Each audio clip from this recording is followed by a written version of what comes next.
Pada kesempatan kali ini, saya akan mencontohkan pemeriksaan tanda vital. Pemeriksaan tanda vital terdiri dari 4, yaitu pemeriksaan nadi, lalu respirasi ataupun pernafasan, lalu ada suhu, dan juga tekanan darah.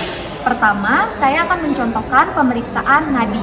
Pemeriksaan nadi dapat dilakukan di 3 bagian, yaitu ada bagian leher, dan juga bagian pergelangan tangan, dan ada bagian kaki.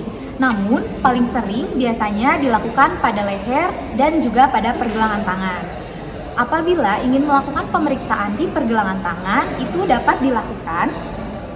Di sini ada pada ibu jari, sejajar dengan ibu jari.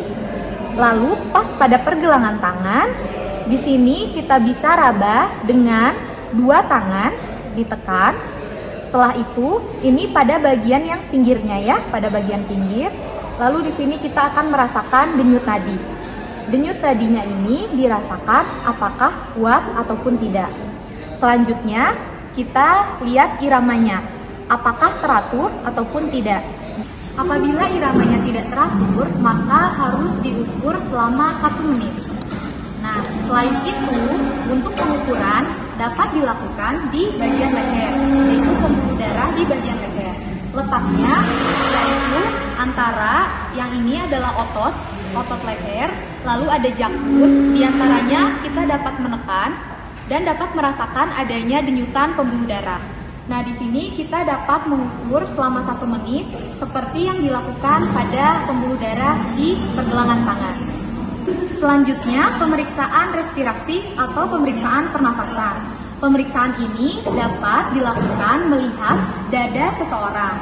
Nah, baiknya pemeriksaan ini dilakukan dengan membuka baju, namun tidak apa-apa apabila tidak ingin membuka baju. Selanjutnya, untuk pemeriksaan ini dilihat bagian dinding dadanya, lalu dilihat pengembangannya. Pengembangan dada normalnya yaitu berkisar antara 16 sampai 24 kali per menit. Kita hitung selama 1 menit, harus 1 menit. Apabila pada anak, maka kita melihat pernafasan lewat perut. Nah, selanjutnya apabila kita melihat pasien tidak sadarkan diri, maka kita dapat melihat pernafasan dari ujung kaki. Apabila pada saat pemeriksaan dilihat salah satu dada pengembangannya tidak simetris, maka harus dibawa langsung ke pelayanan kesehatan terdekat. Selanjutnya yaitu pemeriksaan suhu. Pemeriksaan suhu dapat dilakukan dengan termometer, dapat yang digital ataupun yang manual.